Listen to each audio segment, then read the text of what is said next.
श्री परमात्मने नमः।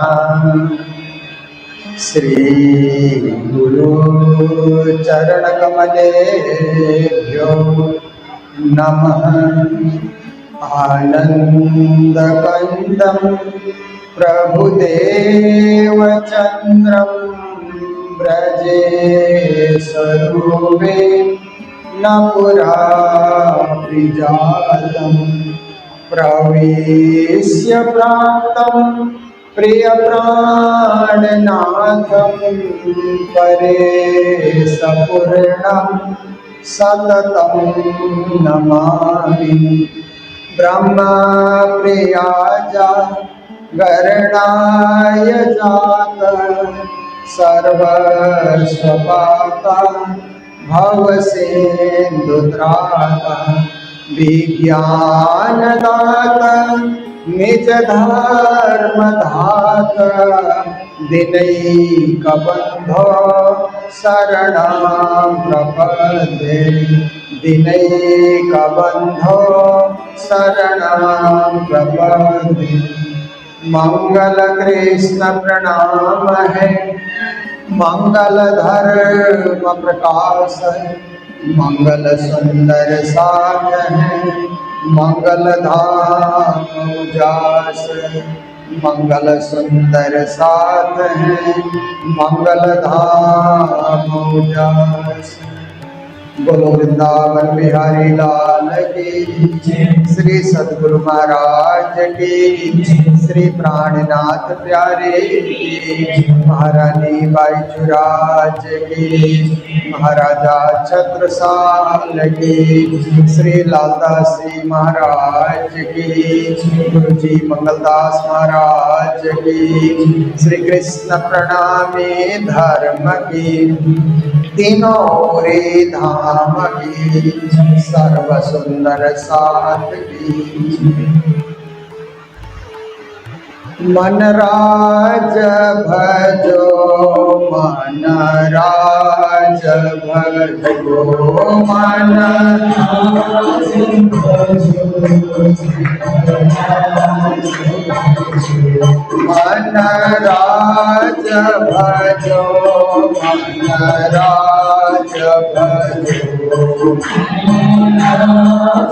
भजो,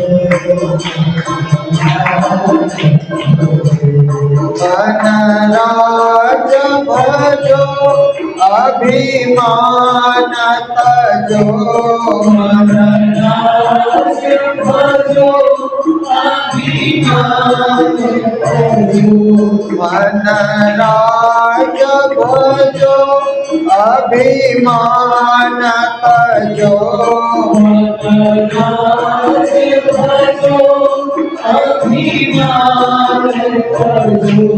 मन कृष्ण भजो, मन कृष्ण भजो, मन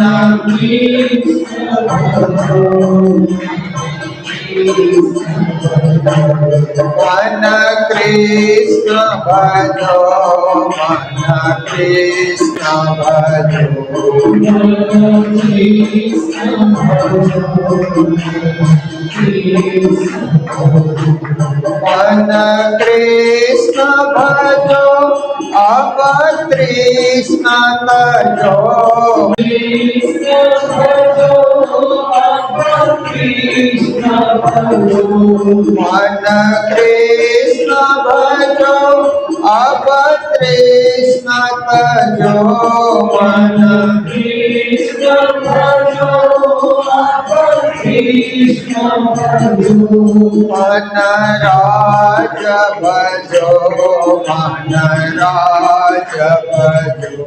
सतगुरु महाराज जी। इन समय यहाँ दिन 22 रहे साथ मिले, फिर नजर करे धाम को साथ छोड़े। इन समय साथ छोड़े, इन समय प्रणाम। श्रावण मास कथा सत्र श्रीमद् वेद कथा चर्चा जिसका आस्वादन नित्य प्रति आप लोग करते आ रहे हैं, और एक दिन, 2 दिन, 3 दिन करते हुए फटाफट दिन निकले जा रहे हैं। आज 14वां दिन है जिसमें हम प्रवेश कर चुके हैं। तो देखिए, आपको मैं सूचित करूं कि आज हमारे मंदिर में एक फेस लाइन नहीं है, इसलिए जो लोग पीछे कुर्सी में बैठे हैं, अगर आप बैठ सकते हैं तो आगे आकर के आप लोग जमीन में बैठ सकते हैं, या थोड़े कुर्सी को भी आगे कर सकते हैं।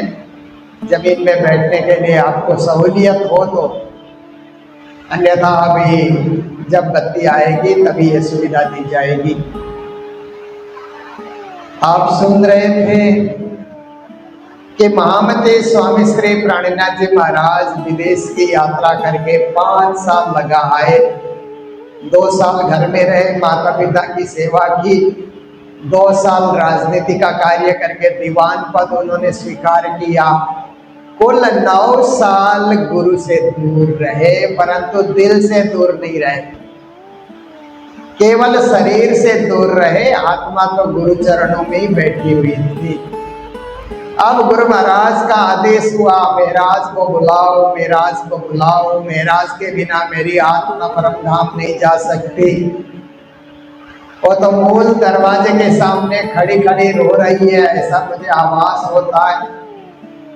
उनको हमें आश्वासन देना है, उनको सांत्वना देना है। तो बाल भाई गए, बिहारी जी गए, मेराज ठाकुर भी आए चरणों में। जन्माष्टमी की तिथि थी, तो मेराज ठाकुर का आगमन सदगुरु के चरणों में हो जाता है। सदगुरु महाराज पहचानते हैं और फिर उन्होंने आश्वासन देना प्रारंभ किया, जागनी इनके हाथ से होना है। जन्माष्टमी से लेकर के अनंत चतुर्दशी तक 22 दिन होते हैं। 22 दिन तक क्या हुआ कि गुरु शिष्य साथ साथ रहे, घर नहीं गए, क्योंकि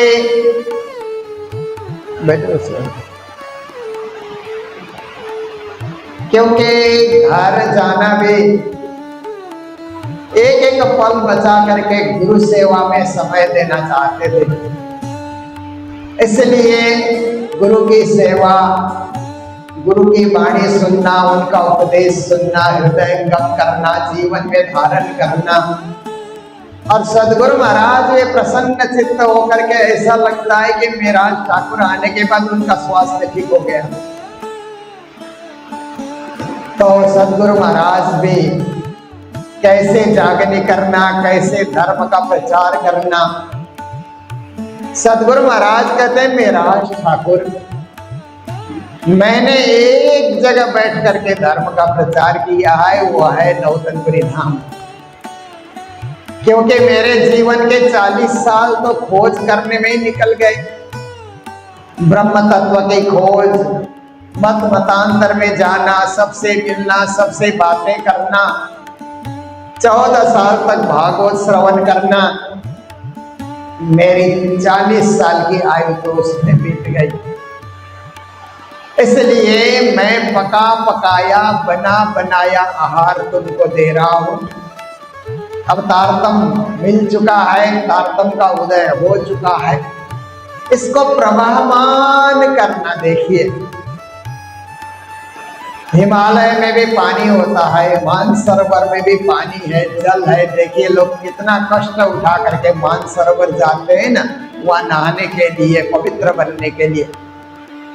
पर मानसरोवर से नदियां निकलती है ना, तो उन नदियों में स्नान करने वालों को मानसरोवर का पुण्य वही मिल जाता है, घर में मिल जाता है पानी बहने से। ऐसे ही तारतम ज्ञान प्रवाहमान हो, घर घर में तारतम ज्ञान प्रवाहमान हो, तो एक जगह दौड़ करके जाना नहीं पड़ेगा। इसलिए तुम इसको प्रवाहमान करो। सदगुरु का आदेश था। प्राणनाथ जी उसको वाणी के रूप में प्रभावमान करते हैं, जो आज हम उसमें स्नान कर रहे हैं, जिलना कर रहे हैं और अपने जीवन को पवित्र बना रहे हैं। फिर सदगुरु महाराज ने कहा, धर्म प्रचार करते हुए जात पात वर्ग वर्ण छोटा बड़ा ये भेदभाव नहीं रखना। जिसमें अंकुर दिखलाई दे, जिसमें श्रद्धा दिखलाई दे, भावना दिखलाई दे, उनको तारतम्य देना।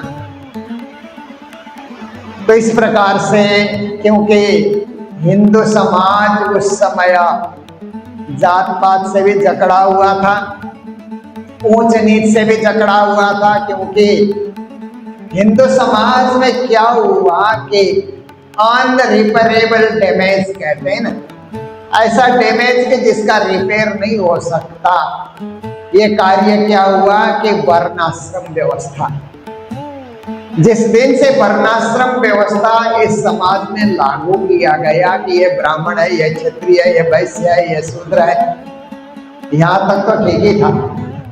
वर्णाश्रम धर्म चलाया कि ब्राह्मण लोग पढ़ने पढ़ाने का कार्य करेंगे, क्षत्रिय लोग क्या है कि देश की रक्षा करेंगे, वैश्य लोग व्यापार करेंगे और शूद्र है तो सेवा करेंगे, सर्विस करेंगे, किसी के यहाँ काम धंधा करेंगे, ऐसे लोग भी तो चाहिए। यहाँ तक बात ठीक थी, परंतु जो छुआछूत की बात आई ना, ये सबसे निम्न कोटि की बात आई कि मनुष्य मनुष्य से छुआछूत करे, किसी को अछूत माने कि तुम अछूत हो, घर के अंदर प्रवेश नहीं कर सकते, तुम अछूत हो, पूजा के अंदर नहीं जा सकते, मंदिर के दर्शन नहीं कर सकते। ये जो अनटचेबिलिटी कहते हैं ना अंग्रेजी में, अनटचेबिलिटी, छुआछूत, ये सनातन हिंदू धर्म के लिए सबसे बड़ा एक अभिशाप बना कि जिसके चलते हमारे बहुत सारे देशवासी, बहुत सारे हमारे जिनको इतर जाति में गिना गया था, वो अन्य धर्म में चले गए। कोई मुस्लिम बना, कोई ईसाई बना, कोई और पंथ में चले गए, किसी ने बुद्धिज्म को अपनाया। तो आप देखिए कि हिंदू धर्म के लिए बहुत बड़ा नुकसान हुआ इससे। प्राणनाथ जी महाराज, सदगुरु महाराज भी चाहते थे कि इसका उन्मूलन हो जाए, पर सदगुरु महाराज का ज्यादा समय तो खोजी में चला गया। एक रही बाई को उन्होंने उन्मूलन करके सुंदर साथ में सम्मिलित किया और सदगुरु ने तारतम्य देते हुए भेदभाव तो किसी ने नहीं किया, जिसमें अंकुर देखा उसको उन्होंने जगाया। पर प्राणनाथ जी को कहा कि मैंने एक जगह से धर्म का प्रकाश फैलाया है, तुम देश विदेश में भ्रमण करके धर्म का प्रकाश फैलाना, अब सबकी जागनी करना। फिर परम धाम से सकुमार और शाकुंतल बाई इस खेल में आई हुई है, जो जुत्पति सिरदार है। तो ये जुत्पति जब तक नहीं जागेगी ये लीला पूरी नहीं होगी, खेल चलता ही रहेगा, चलता ही रहेगा। क्योंकि कैप्टन जब खेल रहा है तो खेल चलता ही रहता है ना। कैप्टन खेलना बंद कर दे तो ही तो खेल पूरा होता है। इसलिए सकुमार शाकुंतल, ये जो दो सखियां, इनको जगाना है। राजा महाराजा के रूप में दुनिया में ये खेल खेल रहे हैं, इसीलिए ये खेल छोड़ना नहीं चाहते हैं। उनको भी जगाना है, उनको भी तारतम्य देना है, उनको भी परम धाम लौटाना है। ये कार्य भी तुम्हें करना है। तो ऐसे कई सारी जिम्मेदारियां, तारतम्य को प्रभावमान करना और जाति पाति वर्ग वर्ण रहित एक सुंदर साथ समाज का व्यापक निर्माण करना, देश विदेश में जाकर के धर्म का खूब नौतनपुरी धाम से प्रकाश चारों ओर फैलाना, शाकुंतल शाकुमार को जगाना, ये सारा जिम्मेदारियां सदगुरु महाराज कहते हैं मैं तुम्हें सौंप रहा हूं। फिर कहते हैं मैंने बहुतों को तारतम्य दिया, बहुतों को ब्रह्म ज्ञान दिया, परंतु केवल 313 ब्रह्म सृष्टि जागी मेरे हाथ से। बाकी ईश्वरी सृष्टि, जीव सृष्टि सबकी जागनी मैंने की, पर ब्रह्म सृष्टि 12,000 में से 313 को मैं जगा सका। क्योंकि सदगुरु महाराज तो ऐसे चेहरा देखते ही पहचान जाते थे, ये ब्रह्म सृष्टि है, ये ईश्वरी सृष्टि है, जीव सृष्टि है। उनमें वो परख करने की नजर थी, इसलिए कहे मैंने 313 को जगाया, उसमें से तुम भी एक हो। बाकी अन्य ब्रह्म सृष्टि को जगाना, 24,000 ईश्वरी सृष्टि है उनको जगाना, अनंत अनंत जीव सृष्टि को जगा करके भी मोक्ष धाम में उनको पहुंचाना, ये कार्य भी तुम्हें करना है। 22 दिन तक खूब सदगुरु महाराज ने उनके अंदर जितना ज्ञान था वो सारा का सारा ज्ञान मेराज ठाकुर को उन्होंने उड़ेल दिया और बहुत कुछ उन्होंने अपने उपदेश शिक्षा के द्वारा मेराज ठाकुर को उन्होंने परिपक्व बनाया। तो इतना होने के बाद अनंत चतुर्दशी की तिथि आई, 22 दिन पूरे हुए। तो सदगुरु महाराज ने कहा कि महाराज तुम घर गए कि नहीं, क्योंकि जब से तुम यहाँ आए हो मैं सुबह से देखता हूँ तुम मेरे पास ही होते हो, यही मंदिर की सेवा में तुम होते हो, दिन में भी देखता हूँ तुम यही दिखते हो, रात को भी सोने के टाइम तक मैं देखता हूँ तब भी तुम यही सेवा टहल करते हुए नजर आते हो, मेरे ही पास बैठे हुए नजर आते हो, तुम घर गए कि नहीं? तो गुरुदेव मैं घर नहीं गया हूँ, क्योंकि आपके चरणों में रहने का जो आनंद है एक पल भी मैं इसे भंग करना नहीं चाहता। 9 साल तक मेरा ये आनंद भंग हो चुका है, इसलिए अभी जो भी मुझे समय मिल रहा है पल पल का मैं सदुपयोग करना चाहता हूँ, इसलिए मैं घर नहीं गया हूँ।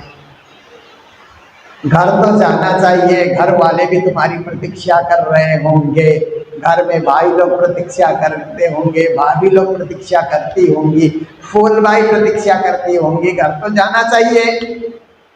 तो महाराज ठाकुर ने कहा कि गुरुदेव भाभी के कटु वाक्य के कारण ही मैंने घर को छोड़ा है, 2 साल हो गए, इसलिए अभी घर जाने का मन नहीं हो रहा है। तो सदगुरु महाराज ने कहा कि भाभी ने कुछ भी कहा हो, मां नहीं रहने के बाद वो स्थान भाभी को मिल जाता है, भाभी भी मां के समान होती है। अगर कुछ भाभी ने कहा है तो उसको भुला दो, भूल जाओ उसको, क्योंकि तुम जाओगे तो लगता है कि भाभी भी प्रायश्चित करती हुई मिलेगी। ये मैंने क्या कह दिया महाराज ठाकुर को, इसलिए घर जाना चाहिए, घर जाने के लिए प्रेरित कर रहे हैं। तो गुरु महाराज आपका जैसे आदेश होगा मैं पालन करूंगा, तो आज तुम घर चले जाओ, मैं कुशल हूँ, सब कुछ अच्छा है, और 22 दिन तक आपस में रहे, सत्संग वार्ता सब कुछ हो गया, एक बार तुम घर जाकर के सबसे मिल करके आना। सदगुरु का आदेश हुआ तो महाराज ठाकुर फिर घर को चले गए। सब घर के सारे लोग निगाहें बिछाए हुए थे कि कब आएंगे, नवतनपुरी धाम तो आ गए महाराज ठाकुर, यहाँ भी तो आएंगे, कब आएंगे, इतने दिनों से नहीं आ रहे, गुरु के पास ही बैठे हुए हैं। कभी कभी घर में सोचते हैं कि वो घर को क्यों याद करेंगे, वो तो अपने गुरु को ही सर्वस्व मानते हैं, उनको सब कुछ मिल गया गुरु के चरणों में आने से, फिर वे आशा लिए बैठे हुए हैं कि एक दिन जरूर आएंगे। जब महाराज ठाकुर घर में पहुंचे तो सब आनंद मंगल से, भाई लोग भी मिल रहे हैं, भाभियां भी मिल रही है, फुलबाई भी मिली, सारा परिवार मिला और बातचीत शुरू हो गई, क्योंकि 2 साल से दूर रह रहे थे, परस्पर बातें हो रही है। और शाम की बेला हो गई, फिर भोजन हुआ, भोजन होने के बाद रात भर कोई सोया नहीं, बातचीत करते रहे, क्योंकि दूर दूर घर के सदस्य होते हैं, जब इकट्ठे होते हैं तो नींद कहाँ आती है, किसी को नींद आई नहीं, रात भर बातचीत चलती रही। तो इधर क्या होता है कि रात के लगभग 12 बजने का समय आया तो धनी श्री देवचंद्र जी महाराज ने सोचा कि अब मेरी लीला पूरी हो रही है, क्योंकि मैंने इस संसार में आकर के जो जागने की लीला की, अब 74 साल पूरे होने में 1 मास बाकी था, तो सदगुरु महाराज ने सोचा कि अब लीला समेटने की बेला आ चुकी है, इसलिए मुझे अपनी सुरता को परम धाम में लगाना चाहिए। सदगुरु महाराज ने अपनी सुरता को परम धाम में लगाया तो परम धाम का मूल दरवाजा उनको खुला दिख गया। पहले बंद दिखता था, अब खुला दिख रहा है। तो मध्य रात पीछे कियो परियान, बिहारी जी को शुद्ध भई कछु जान। उन्होंने पास में बिहारी जी सोए थे, क्योंकि 22 दिन तो मेराज ठाकुर सेवा में रहे। मेराज ठाकुर जाने के बाद पुत्र थे बिहारी जी, वो पास में बैठे हुए थे। तो सदगुरु महाराज ने उनको जगाया, देखो बिहारी जी, मेरा धाम जाने का वक्त आ रहा है, मैं धाम जा रहा हूँ। ऐसा करके सदगुरु महाराज ने इशारा किया और बिहारी जी के देखते देखते सदगुरु महाराज ने अपनी सुरता इस शरीर से निकाल करके उस मूल मिलामी में पहुंचा दी। सदगुरु महाराज का धाम गमन होता है। संवत 1772 भादो मास उजाला पख चतुर्दशी बुधवार को हुए धनी अलखा, हुए धनी अलखा सदगुरु महाराज अंतर्धान हो जाते हैं। बोलो कृष्ण कन्हैया लाल की, सदगुरु महाराज की। 1712 चल रहा था, भादो का महीना, उजाला पक्ष, चतुर्दशी की तिथि जिसे अनंत चतुर्दशी कहा जाता है। बुधवार की रात्रि थी। धाम धनी सदगुरु महाराज अलग अंतर्ध्यान हो जाते हैं। तो रात के 12 बजे जब अंतर्ध्यान हो गए तो नौतनपुरी धाम में जितने भी थे सबको खबर कर दी गई। सब जाग करके रोने लगे, बिलखने लगे, सदगुरु को याद करने लगे। तो सभी ने सोचा कि ये समाचार मेराज ठाकुर को भी पहुंचा देना चाहिए। तो इधर से कोई सुंदर साथ समाचार लेकर के मेराज ठाकुर के घर में पहुंचा। वहां भी सब बातचीत कर रहे थे, घर के सब परिवार के सदस्य मिले हुए थे। किसी को ऐसा आवाज तक भी नहीं था कि सदगुरु महाराज आज धाम जाएंगे, न मेराज ठाकुर को ऐसा आवाज हुआ था। तो एकदम से सुंदर साथ समाचार लेकर के आया कि सदगुरु महाराज धाम पधार चुके हैं। मेराज ठाकुर को उस समय ऐसा लगा कि ओहो, सदगुरु महाराज ने मेरे साथ छल किया। 22 दिन अपने चरणों में रखा और धाम जाने के दिन में मुझे घर भेज दिया। मन में बड़ा विलाप भी हुआ। पर ज्ञानी जन कहते हैं, गुरु महाराज हम लोगों को तालीम देते हुए बताते थे कि सदगुरु महाराज उस परमधाम में नहीं गए जो 25 पक्ष से युक्त है। सदगुरु मेराज ठाकुर के हृदय धाम में चले गए।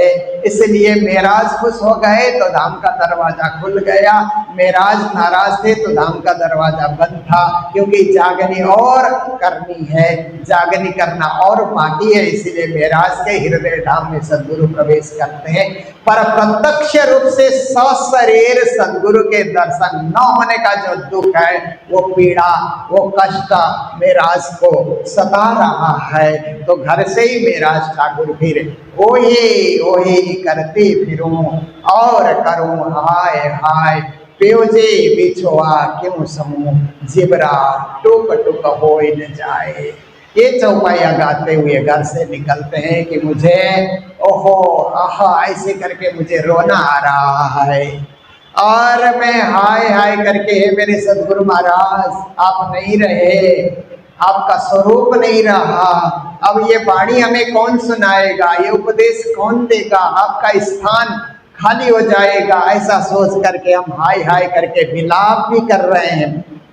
मेरे प्यो का बिछोड़ मुझे सहा नहीं जा रहा है, अत्यंत मुझे कष्ट हो रहा है। मेरा ये जीव टुकड़ा टुकड़ा हो करके खत्म क्यों नहीं हो जाता। ऐसे करके विलाप करते हुए घर से नौतनपुरी धाम में आए और सदगुरु महाराज तो धाम पधार चुके हैं। सभी लोग विलाप कर रहे हैं। ऐसी स्थिति हो रही है पूरे नौतनपुरी धाम में, सब आंसू बहा रहे हैं, सदगुरु को याद कर रहे हैं, उनके गुणों को याद कर रहे हैं। और मेराज ठाकुर भी उनकी तरह ही वहाँ विलाप करने लगे।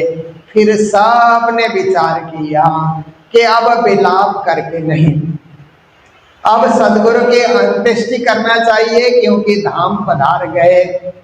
तो संसार का नियम है कि कोई भी धाम चला जाता है तो उसकी अंत्येष्टि की जाती है।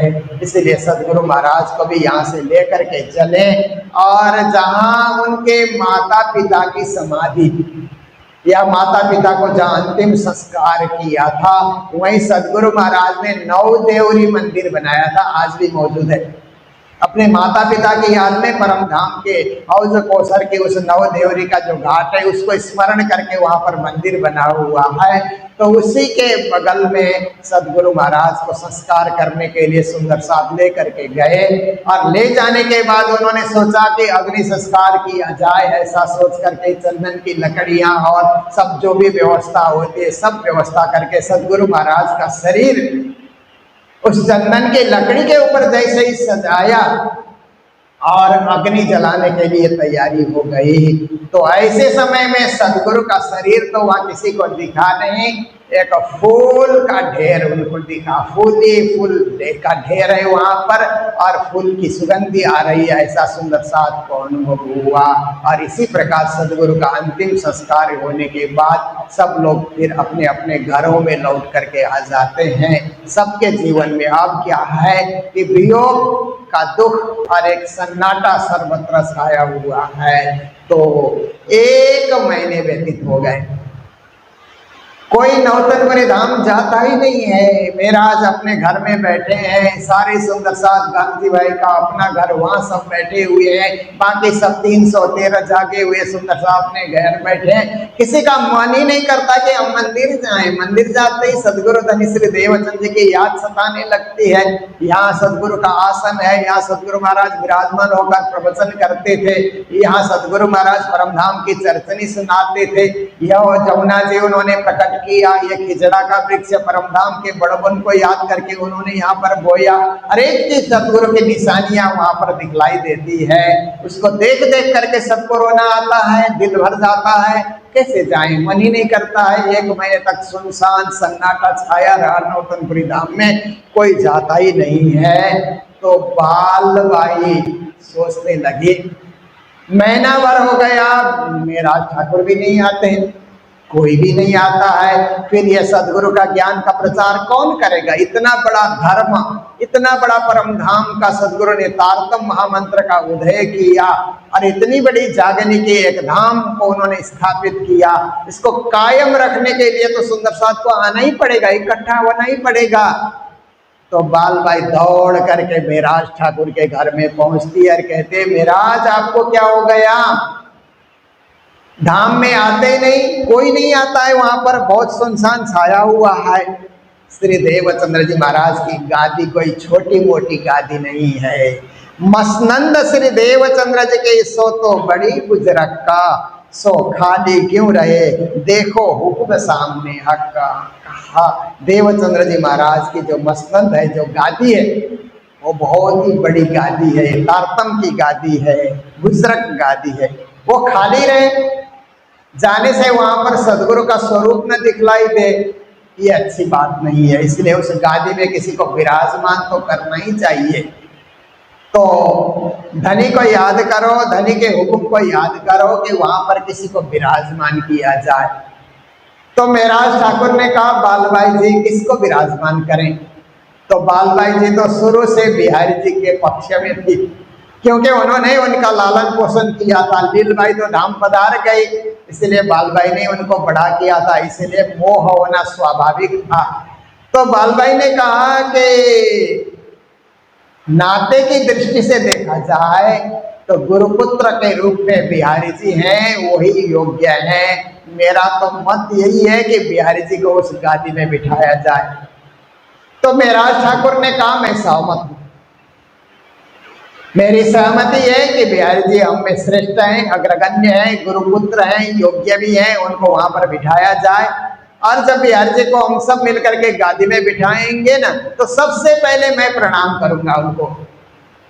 पहले बिहारी जी को मैं बैठा हूं इतना, कदमों लाग सेजदा करूं तब साथ भी आवे तीता।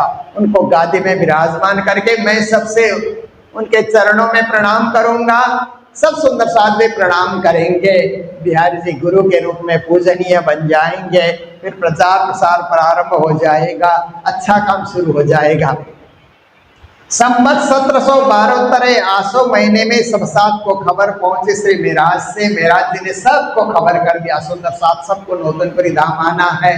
गुरु की जो है गादी पे बिहारी जी प्रतिष्ठित हो रहे हैं, उनको मान सम्मान देना है, सारे सुंदर साथ चल करके आइए, ऐसे सबको खबर कर दिया। तो सारे सुंदर साथ मेराज ठाकुर के आह्वान पे वहां पर आ गए और आने के बाद बिहारी जी को उस सदगुरु महाराज की प्रतिष्ठित गादी पे बिठाया गया और सब जय जयकार करने लगे। सदगुरु महाराज की जय, बिहारी जी महाराज की जय, श्री पांच नौतनपुरी धाम की जय, ऐसा करके श्री तारतम महामंत्र की जय, अपने धर्म की जय, ऐसे जय जयकार करके वहां पर बड़ा अच्छा कार्यक्रम हो गया। फिर बिहारी जी ने अपना प्रवचन शुरू किया, क्योंकि वो भी गुरुपुत्र थे, दिन रात घर में चर्चा होती थी, सब कुछ उनको भी सदगुरु महाराज जो चर्चा सुनाते थे उनको भी कंठस्थ था, कोई चीज सीखने की जरूरत ही नहीं थी, इसलिए विरासत में सब कुछ उनको मिल गया था। इसलिए वो भी चर्चा कथा परम धाम की वाणी सुनाने लगे। और थोड़ा सा समय मिलता है तो मेराज ठाकुर प्राणीनाथ जी भी चर्चा को और विस्तार करके उसको सुना देते हैं, सबको आनंद आता है। बहुत सुंदर साथ की मंडली वहां पर जम गई। तो मंडली जमने के बाद फिर जब सुंदर साथ ने उस समय सोचा कि बिहारी जी गादी में बैठे, पर इस खुशहाली में उन्होंने भंडारा नहीं दिया। एक भंडारा उनकी ओर होना चाहिए ना, हम सब मिल करके उनको उस प्रतिष्ठित गादी पे बैठा दिया, तो उस खुशहाली में बड़ा सारा भंडारा होना चाहिए, वो तो उन्होंने किया नहीं। तो एक सुंदर साथ ने कहा कि गुरु महाराज आपने कोई भंडारा नहीं दिया सुंदर साथ के लिए, अब गादी पे बैठे, इस खुशी में कुछ तो होना चाहिए। बिहार जी ने कहा हाँ बात तो सही है, तुमने मुझे याद दिलाया, अच्छी बात है, भंडारा तो होना ही चाहिए। तो कल के दिन भंडारा किया जाएगा। ऐसा किया जाएगा कि एक बहुत बड़ा 6 बच्चा, बहुत बड़ा बर्तन मंदिर के जो है बाहर रख दिया जाएगा। सब सुंदर साथ घर घर से आएंगे तो एक एक लोटा दूध लेकर के आएंगे, और जब वो 6 बच्चा भर जाएगा, बर्तन भर जाएगा, तो फिर दूध पाक बना करके सबको भंडारा दिया जाएगा। ऐसा बिहारी जी ने जब सबको अनाउंस किया, सबको उन्होंने बताया, तो सब खुश हो गए, प्रसन्न हो गए। जब घर चले गए तो एक सुंदर साथ के मन में विचार आया कि दूध लेकर के हम जाएं और भंडारा बिहारी जी दे। ये कैसी बात है, वो दूध नहीं मंगा सकते, दूध इकट्ठा नहीं कर सकते, भंडारा जो देता है पूरी तैयारी उसको करनी चाहिए, हम लोग तैयारी करें और नाम उनका हो जाए, ये कैसी बात है। तो उसने मन ही मन सोचा कि सब लोग एक एक लोटा दूध लेकर के जाएंगे, क्योंकि बिहारी जी ने 2 टाइम मंदिर आने का नियम बनाया था। सुबह सुबह पहले भी मंदिर आना है, चर्चा सुन करके फिर लौटना है, शाम को भी आना है मंदिर में, आरती पूजा में सम्मिलित होना है, चर्चा सुन करके जाना है। ये 2 समय का बिहारी जी ने नियम बना दिया था। तो सुबह सुबह जाएंगे तो अंधेरा ही होता है, किसी को पता नहीं लगेगा, सब लोग एक एक लोटा दूध लेकर के जाएंगे, मैं 1 लोटा पानी लेकर के जाऊंगा। एक के मन में विचार आया तो 313, एक जने महामती प्राणनाथ जी को छोड़ दीजिए, 312 में वही विचार आया। एक दिली कहते हैं ना सुंदर साथ में, एक दिली का भाव होता है। तो सबके मन में ऐसे ही विचार आया और बाहर बर्तन रख दिया था। अंदर बिहारी जी पूजा में चर्चा में मस्त हैं, प्रेम से चर्चा सुना रहे हैं, और सब सुंदर साथ आते गए, लोटे में से डालते गए डालते गए डालते गए। चर्चा पूरी हुई, उजाला हुआ। फिर बिहारी जी ने कहा बर्तन को अंदर मंगाओ, दूध पाक बनाया जाएगा, सबको भंडारा दिया जाएगा। जब बर्तन देखने सुंदर साथ गए तो दूध तो नहीं है, पानी से बर्तन भरा हुआ है। बिहारी जी को जब पता लगा तो बड़ी निराशा हुई उनको लगा कि ये पानी लाने वाली बात नहीं है, मेरे लोकप्रियता की कमी है ये, क्योंकि ये सारे सुंदर साथ मेराज ठाकुर को चाहते हैं, सदगुरु भी यही चाहते थे, परंतु एक पुत्र होने के नाते मैं इस गादी में बैठ गया। तो मेरे प्रति सुंदर साथ इतने श्रद्धा से भाव से लगे हुए हैं, इस चीज को मैं भाप रहा हूँ, देख रहा हूँ, ऐसा बिहारी जी को लगा। तो बिहारी जी ने कहा ठीक है, आज तो भंडारा नहीं हुआ किसी कारण से, पर कोई दिन होगा, कोई दिन जरूर बड़ा भंडारा होगा, ऐसा करके बिहारी जी महाराज ने कहा। तो श्री प्राणीनाथ जी महाराज के मन में विचार आया, ये भंडारे का आयोजन बिहारी जी क्यों करें, हम करेंगे, इसकी तैयारी हम करेंगे, पूरी तैयारी करके भव्य रूप से सारे सुंदर साथ को भंडारा दिया जाएगा, बिहारी जी को और नाथ जी को सबको वस्त्र भी दिया जाएगा, ये पूरी तैयारी हमको करनी चाहिए। सुंदर साथ ने थोड़ा धोखा किया, ऐसा नहीं होना चाहिए। पर आप देखिए कि आजकल दूध वाला दूध लेकर के आता है ना, तो कभी कभी आप लोग कहते हैं ना पानी डाल के लाए हो क्या, पर दूध में पानी डालने की प्रथा तब भी रही। ये प्रसंग सुन करके हमको अनुभव होता है कि दूध में पानी तब भी डाला जाता रहा ना, तभी तो एक आदमी के मन में विचार ऐसा आया। तो ऐसे कहा जाता है कि पूरा दूध जो गाय के थन से निकलता है ना, उसमें कुछ पानी डालना ही चाहिए। आप देखिए श्री प्राणीनाथ जी महाराज के मन में विचार आया कि अब भंडारे की तैयारी हम करें, पर करें तो कैसे करें, पैसा तो चाहिए भंडारा देने के लिए, ऐसे तो भंडारा होगा ही नहीं। इसलिए उन्होंने फिर सोचा कि जाम राजा से जाकर के हम मिले और वहाँ दीवानगिरी का कोई पद खाली हो तो राजा हमें दीवान बनाएंगे, दीवान बनने के बाद वेतन मिलेगा, वेतन मिलने के बाद सामग्री खरीदेंगे, सब सामग्री खरीद करके तैयार करेंगे, गोदाम में सब कुछ तैयार करेंगे, और जब भर जाएगा गोदाम तो भव्य रूप से भंडारा दिया जाएगा, कोई चीज की कमी नहीं रहेगी। मुझे अब दीवानगिरी के लिए जाना चाहिए। जाम राजा के पास गए तो जाम राजा ने देखते ही कहा कि आपको तो अभी मैं दीवान बनाता हूँ, आपके पिताजी दीवान, आपके बड़े भाई दीवान, आप भी मेरे दीवान बन जाइए और खूब सहयोग कीजिए। तो प्राणीनाथ जी दीवान बने, और दीवान बनने के बाद क्या है, घर से सुबह पहले उठ करके मंदिर आते हैं, सेवा पूजा और चर्चा में भाग लेते हैं। वहाँ का कार्य पूरा होने के बाद देश का कार्य करने के लिए राज दरबार चले जाते हैं, और राज दरबार में जाकर के फिर क्या करते हैं कि पूरा जामनगर देश का राज्य करते हैं। वहाँ का कोई भी फरियाद करने आया तो उसके फरियाद को सुनना, उसके लिए न्याय देना, जो कुछ भी है सारा का सारा कार्य राजपाट का राजा को सहयोग करते हैं। टैक्स उठाना है, जो भी है, ये सारा कार्य करते हैं, और करने के बाद फिर लौट करके मंदिर आते हैं। मंदिर आकर के क्या है कि वही पूजा, वही चर्चा, बिहारी जी चर्चा करते हैं तो चर्चा की अर्चा करना और उसकी व्याख्या करना। ऐसा होने के बाद फिर रात्रि को घर में सोने के लिए चले जाते हैं और रात्रि विश्राम करते हैं। फिर सुबह होते ही उठ करके आना, दो कार्य की जिम्मेदारी उनके जिम्मे हो गई।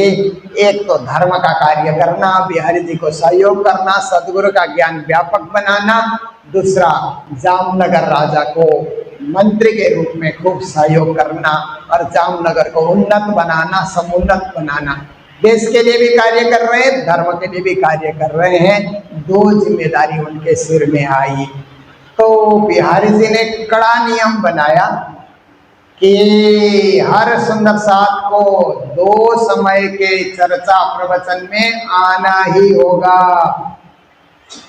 तो एक सुंदर साथ 2 कोस दूर रहता था, उसको सुबह भी आना और शाम को भी आना बड़ा लंबा हो जाता था। तो वो सुंदर साथ खड़ा होकर के बोलता है कि गुरु महाराज, मेरे से 2 बार आया नहीं जाता, आप कृपा कीजिए, एक टाइम मेरे लिए क्षमा कर दीजिए, मैं एक टाइम आ सकता हूँ। तो बिहारी जी नियम के कड़क थे, उन्होंने बोल दिया कि तेरे लिए दोनों टाइम माफी, अगर नियम पालन नहीं कर सकते हो तो तेरे को दोनों बार आने की कोई जरूरत नहीं, घर बैठे रहो। ऐसा जब कहा तो सुंदर साथ बहुत दुखी हो गया। दुखी होने के बाद वो क्या करता है कि मुझे आप ऐसा ना करें, मैं दोनों समय आऊँगा। जो भी मेरे से भूल हुई आप क्षमा करें, मैं दोनों समय आऊँगा। तो बिहारी जी ने कहा नहीं नहीं, अब तुमको कोई आने की जरूरत ही नहीं है। तो उपवास करके बैठा, 9 दिन तक उसने उपवास किया, परंतु उसकी सुनवाई नहीं हुई। तो प्यासा, भूखा, व्याकुल ऐसे सुंदर साथ है। और उन्हीं दिनों प्राणीनाथ जी को फिर राजा ने दूसरे किसी क्षेत्र में भेजा, क्योंकि मंत्री को तो बाहर भी जाना होता है ना। प्राणीनाथ जी वहाँ मौजूद नहीं थे, बाहर किसी काम से गए हुए थे। और इधर बिहारी जी ने उस सुंदर साथ को धर्म से दूर कर दिया। तो बेचारा 9 दिन का उपवास होने के बाद इतना भूखा प्यासा, प्राण बचाने के लिए मुश्किल हो रहा है। तो सोचा कि बिहारी जी तो स्वीकार नहीं करेंगे, मेराज ठाकुर के घर में जाता हूँ, शायद वो मुझे माफी कर दें और स्वीकार करें। ऐसा सोच करके वो सुंदर साथ घर चला गया। तो घर में प्राणीनाथ जी नहीं थे, फूलबाई घर में बैठी हुई थी। फूलबाई से जाकर के सारी बातें उन्होंने बताई कि मेरे साथ ये घटना घटी है। तो फूलबाई के मन में, वो तो माता थी, दया तो अपने आप उत्पन्न होता ही है। उनके मन में दया जागी कि ओहो ये सुंदर साथ भूखा है, प्यासा है। उन्होंने जो भोजन तैयार किया था, उस सुंदर साथ को भोग धराने के बाद कहा कि आप प्रसाद लीजिए, आप 9 दिन से भूखे हैं, जल भी आपने नहीं पिया है, आप जल पीजिए, भोजन ग्रहण कीजिए, सब कुछ तैयार है, आप ये सारा कुछ ग्रहण कीजिए। बड़े प्रेम से उसको भोजन कराया और भोजन करा करके कहा कि अब आप तृप्त हो जाइए, घर चले जाइए। जब मेराज ठाकुर जी आएंगे अपना काम पूरा करके, तो आपकी विनती जरूर उनको मैं पहुंचाऊंगी और आपको सुंदर साथ में फिर से शामिल किया जाएगा। घबराने की कोई बात नहीं है, आश्वासन दे करके उसको भेजा। और मेराज ठाकुर आए नहीं थे, इतने में किसी ने बिहारी जी को समाचार पहुंचा दिया कि जिसको आपने धर्म से दूर किया, उसको फूलबाई ने भोजन करा करके प्रसाद दे करके आश्वासन भी दिया है। तो बिहारी जी को और गुस्सा आया कि ये फूलबाई कौन होती है मेरे नियमों को बिगाड़ने वाली। मैं जो नियम बनाता हूँ उसको हर एक को पालन करना चाहिए, क्योंकि मैं गुरु के आसन में हूँ, पद में बैठा हूँ। क्योंकि कोई भी व्यक्ति पद में आता है तो उसको मद आ जाता है, और वो मद क्या है कि कभी कभी दुखदाई भी होता है। वो मद से कभी कभी क्या है कि सुंदर साथ को चोट भी पहुंचती है, और सुंदर साथ का संगठन जो है विघटन में बदल भी जाता है। इसलिए पद में बैठे हुए आदमी को हमेशा विनम्र बन करके रहना चाहिए, कभी मद में नहीं आना चाहिए। मद में आकर के जो फैसला लिया जाता है वो समाज के लिए घातक होता है। तो बिहारी जी ने तो क्या फैसला, दूसरा फैसला ले लिया कि अब फूलबाई को भी मैं बाहर कर देता हूँ, क्योंकि मेरा नियम भंग कर रही है। तो उसी शाम को मेराज ठाकुर भी अपना देश का कार्य पूरा करके पहले मंदिर दर्शन करेंगे, बिहारी जी के दर्शन करेंगे, फिर प्रसाद लेंगे वहाँ पर, फिर घर चले जाएंगे जैसे उनका नियम था। चल करके आए तो बिहारी जी ने 2 आदमी को गेट पर नियुक्त किया था। मेराज आए तो अंदर आने नहीं देना। तो आए तो 2 आदमी रोकते हैं, आपको अंदर आने से मना किया गया है। किस बात के लिए, क्या कारण है, नाराज है क्या मेरे से, कुछ गलती हो गई?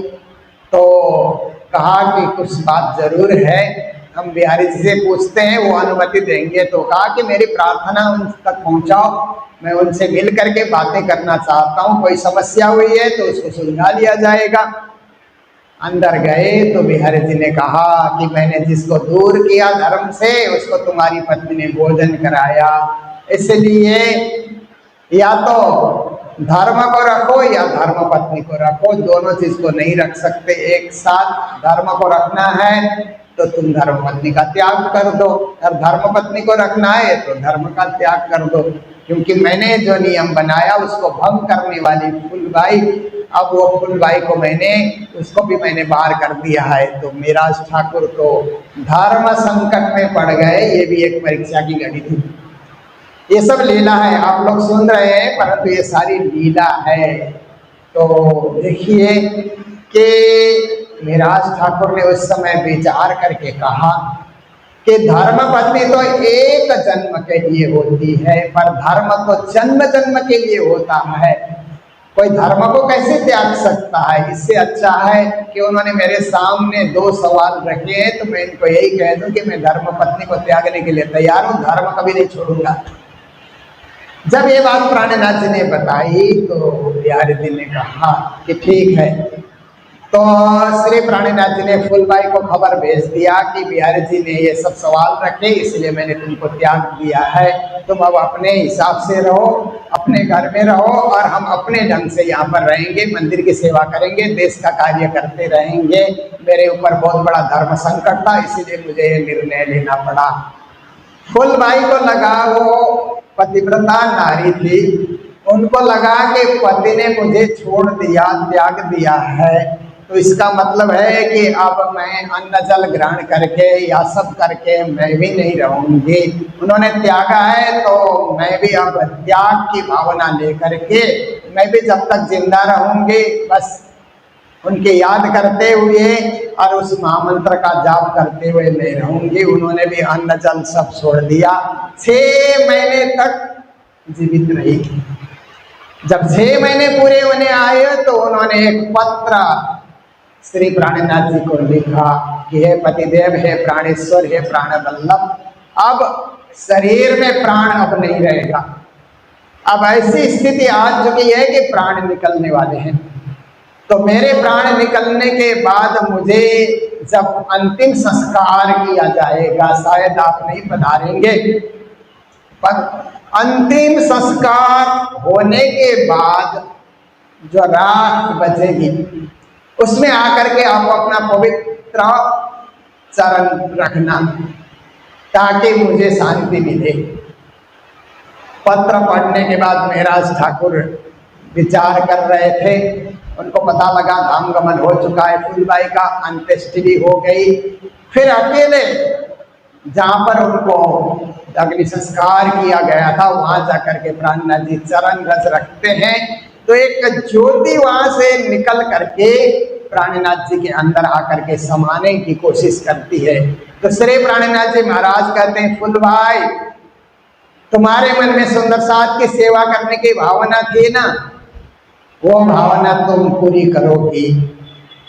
अब दोबारा तुम फिर से उसी भावना को लेकर के तुम मेरे साथ रहोगी, मुझसे मिलोगी।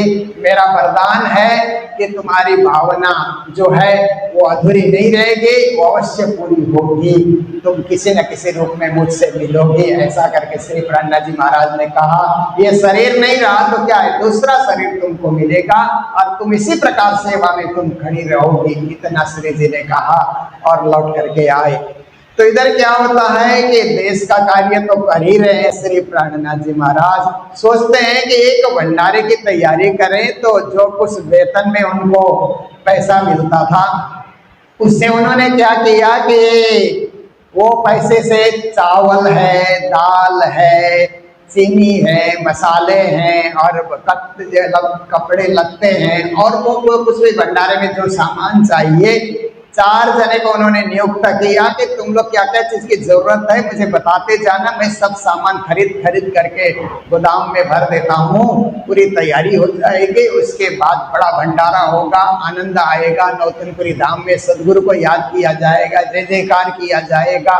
जैसे भंडारा लगता है तो कहते हैं ना, राज कहे सुख उपजे, कृष्ण कहे दुख जाए, महिमा महाप्रसाद के पाओ सुंदर साथ प्रेम लगाए, महाप्रसाद को पाए के चरणामृत जब ले चला जाए, परम धाम को जग को मुक्ति दे। ये भावना लेकर के आप भंडारा देने की तैयारी होती है। सारा सामग्री खरीद करके वहां पर तैयार किया गया। तो कोई चुगलखोर, चुगली करने वाला तैयार हुआ और राज दरबार में जाकर के जाम राजा को उसने शिकायत कर दी कि आपके मंत्री जो महाराज ठाकुर हैं वो सरकारी धन का दुरुपयोग कर रहे हैं। एक गोदाम में उन्होंने सरकारी सामान भर रखा है, इसलिए आप विचार कीजिए कि महाराज ठाकुर ने गमन किया है, इसलिए आप इसका क्या है कि जांच पड़ताल कराइए। तो राजा लोग तो क्या है कि धृतराष्ट्र की तरह होते हैं ना। एक धृतराष्ट्र राजा की बात आपने सुनी है, भारत का ही राजा रहा, हस्तिनापुर का राजा रहा, जो क्या है आंख से नहीं देखता था। ऐसे ही कानून के कान होते हैं, आंख नहीं होती कहते हैं। ऐसे ही वो जाम राजा ने भी आंख से कुछ देखने की कोशिश नहीं की, जो सुना उसी में विश्वास कर लिया और कहता है कि मिराज ठाकुर को मंत्री पद से बर्खास्त कर देते हैं और उनके छोटे भाई और बड़े भाई मिराज ठाकुर को तीनों को गिरफ्तार करो और दरबार में लेकर के आओ, नजरबंद करो। आदेश हुआ और नजरबंद में तीनों को डाल दिया गया। तो मेराज ठाकुर सोचते हैं श्रेयाम से बहु विघ्नानि, कोई भी हम श्रेय कार्य करने लगते हैं तो विघ्न बाधाएं आती है, पर बाधाओं से घबराना नहीं चाहिए। बाधाएं तो हमारे जीवन की कसौटी होती है, उन बाधाओं से हमें निवृत्त होना चाहिए। तो वहां बैठे तो उन्हीं दिनों में क्या हुआ कि जाम राजा को फिर कर वसूल करने के लिए अहमदाबाद भी जाना पड़ा। उन्हीं दिनों में जाना पड़ा तो इधर नजरबंद में किया है। नजरबंदा क्या है कि उसका जो दरबार है, दरबार के एक कक्ष में तीनों भाइयों को एक कमरे में रखा और वहाँ वो अपना चला गया अहमदाबाद में टैक्स भरने के लिए।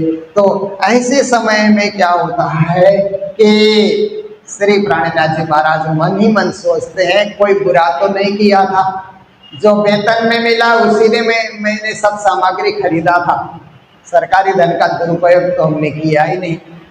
क्योंकि उस समय के जो मंत्री होते थे बड़े ही ईमानदार होते थे, उनके पिताजी बड़े ईमानदार थे, इसलिए जामनगर में प्राणनाथ जी के जन्मभूमि आप देखने जाएंगे तो छोटा सा ही मकान था पहले। अब देखिए मंत्री बेईमान होते तो बहुत बड़ा मकान बना लेते, आजकल की तरह कोई होते तो, पर उस समय के मंत्री बड़े ईमानदार थे। इसलिए श्री प्राणनाथ जी ने कहा कि कोई बेईमानी नहीं हुई है, कोई गमन नहीं हुआ है, ये तो चुगलखोर ने चुगली कर दी और राजा को समझा नहीं। जब तक राजा लौट करके नहीं आएगा तब तक तो मुझे यही रहना होगा। तो राज्य के ध्यान में, सदगुरु के ध्यान में लग गए कि सदगुरु महाराज बुरा तो कुछ हुआ नहीं, पर ये इसी घड़ी क्यों आ गई मेरे सामने, ये दिन क्यों देखना पड़ा, मैं तो आपके ही नाम से भंडारा कर रहा था। तो ध्यान में सदगुरु महाराज दिख गए। फिर सदगुरु महाराज के रूप में ही श्यामा महारानी दिख गई।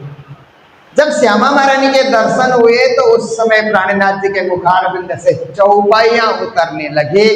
अखंड स्वरूप ने अस्थिर आकारे शोभा कहूँ गढ़वे करीने स्नेहा, जोई जोई बचन आणु कई ऊंचा पण न आवे वाणी माहे तेहा। श्यामा जी का अखंड स्वरूप है और उनकी शोभा का वर्णन संसार के शब्दों से कैसे करें। सुंदर सुंदर शब्दों को चुनते हैं तो भी श्यामा महारानी के स्वरूप और श्रृंगार का वर्णन नहीं हो पाता। ये पूरा रास ग्रंथ में श्यामा जी का श्रृंगार का जो प्रकरण है वो उतरने लगा। तो उनके छोटे भाई जो उद्धव ठाकुर थे वो सोचने लगे ये तो दिव्य वाणी उतर रही है, ये मेरे भाई ही नहीं, ये तो कोई अवतारी पुरुष हैं, इनमें देखो दिव्य चेतना इनमें दिखलाई दे रही है, दिव्य ज्योति दिखलाई दे रही है। तो उन्होंने भोजन बनाने के लिए जो कोयला दिया गया था, कोयले से ही उन्होंने दीवार में उन चौपाइयों को लिखना प्रारंभ किया। फिर राज्य का स्वरूप उतरता है, श्रृंगार उतरता है। फिर योग मायानो देह धरी ने सुंदर सात का श्रृंगार उतरता है। फिर रास की चौपाइयां उतरती है। तो जब रास की चौपाइयां उतरती है तो नजरबंद में जहाँ रखा गया है दीवालों में रासलीला होने लगती है। कभी ब्रज लीला, कभी रास लीला, कभी दही मत्ते हुए, ऐसे सब वातावरण वहां पर दिखलाई दिया। तो रानियों को लगा कि क्या हो रहा है वहां पर, रासलीला जो है कहीं हो रही है, ऐसा कुछ जो है वहां से आवाज आ रही है, कोई नाच रहा है, कुछ हो रहा है। चुप करके रानियां देखने के लिए आई तो ध्यान में श्री जी महाराज बैठे हुए हैं और उनके छोटे भाई चौपाइयां लिख रहे हैं, दीवालों में रास का नृत्य दिखलाई दे रहा है। रानियों के मन में दया आई कि ओहो हमारे महाराज ने अच्छा नहीं किया, मेराज ठाकुर मात्र मंत्री नहीं, ये तो कोई अवतारी पुरुष है। देखो दिव्य वाणी उतर रही है और लिखने के लिए कोई व्यवस्था भी नहीं उनके पास, कोयले से लिख रहे हैं। तो रानियों ने जा करके झटपट स्याही कलम कागज की व्यवस्था कर दी कि वो जो चौपाइयाँ उतर रही है आप लोग इसमें लिखिए और इसमें रखिए। जैसे ही महाराज लौट करके आएंगे तो हम अवश्य उनको खबर करेंगे कि आपने ये ठीक नहीं किया है। इस तरह से खुद वहाँ से सलाह मशविरा करके जब आएंगे तो आपकी बात जरूर सबसे पहले बता दी जाएगी। 1 साल तक वो दिल्ली से आया हुआ सूबेदार खुद वहाँ से सलाह मशविरा, ज्यादा टैक्स बोलता है, कर ज्यादा लगा रहा है। महाराज कहते हैं हमारे पास इतना देने को कुछ नहीं है, यहाँ तो वृष्टि भी नहीं हुई है, कैसे कर बढ़ाओगे। 1 साल बातचीत में लगा। 1 साल बाद जामराजा लौट करके आता है तो तब तक प्राणनाथ जी के मुखारबिंद से रास ग्रंथ का अवतरण हुआ। प्रकाश गुजराती, सट ऋतु, कलश की 2 चौपाइयाँ उतरी हुई थी। तो इतना होने के बाद जामराजा आया, रानियों ने कहा कि आपने अच्छा नहीं किया, इनके साथ न्याय नहीं किया, ये तो अवतारी पुरुष हैं, आप क्षमा याचना कीजिए और सिरों पाँव दे करके इनको विदा कीजिए। तो राजा आया, कहता है मेराज ठाकुर, मैं आपको केवल एक मंत्री समझ रहा था, परंतु रानियों के कहने पे मुझे पता लगा कि आप एक महापुरुष हैं, आप में एक दिव्य शक्ति है, इसलिए आपने रासलीला की झांकियां यहाँ पर दिखाई, मैं क्षमा याचना करता हूँ। सिर से पांव तक पहनने के लिए वस्त्र और एक जमीन का टुकड़ा राजा ने कहा मैं आपको बख्शिश करता हूँ और नजरबंद से ससम्मान आपको मैं यहाँ से विदा करता हूँ। तो 1 साल नजरबंद में रहने के बाद प्राणनाथ जी वहाँ से विदा होकर के आते हैं और बिहारी जी के चरणों में दौड़ करके पहुंचे। गुरु तो बिहारी जी हैं, गादी में वही बैठे हुए हैं और उनको वहां पर वाणी, पहले मेराज ठाकुर को लगता था कि नजरबंद में सभी मिलने के लिए आए, शायद बिहारी जी भी आएंगे कि मेराज को इतना कष्ट हो रहा है। बिहारी जी तो नहीं आए, नाग जी को उन्होंने भेजा, अपने भांजे को।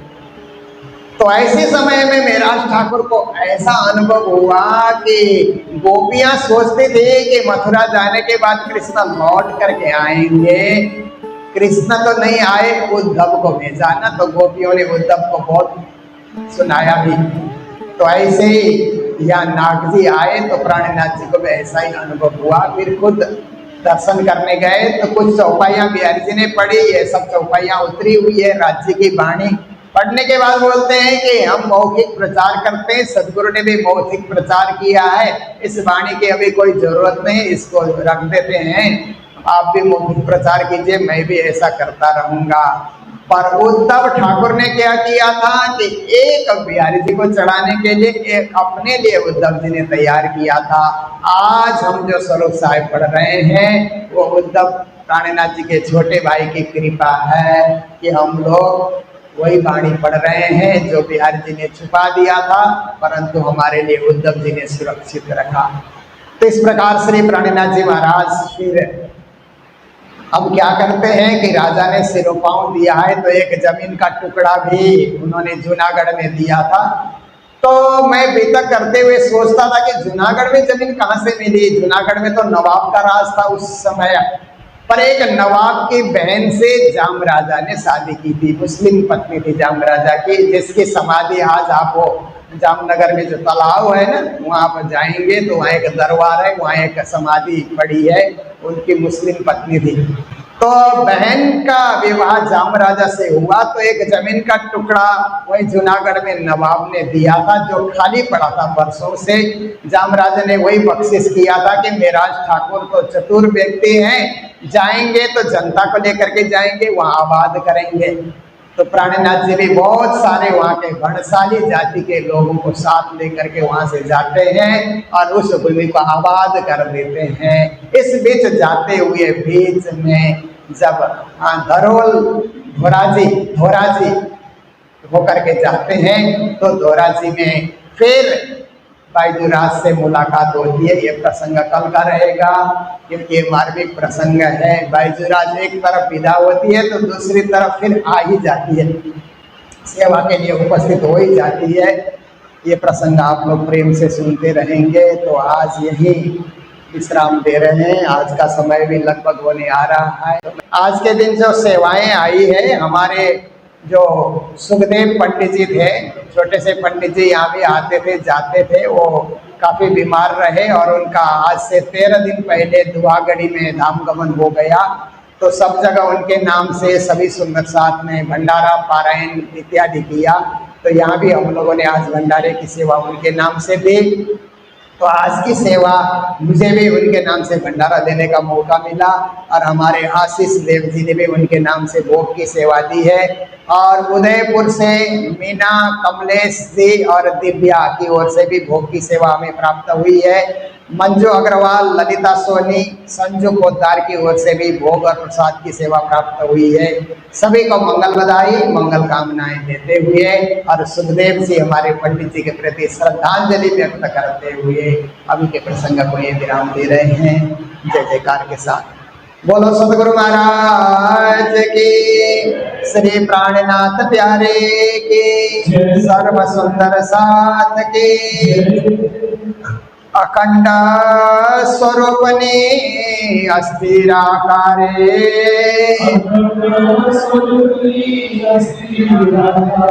शोभा कहूँ गणवे करीने स्नेहा,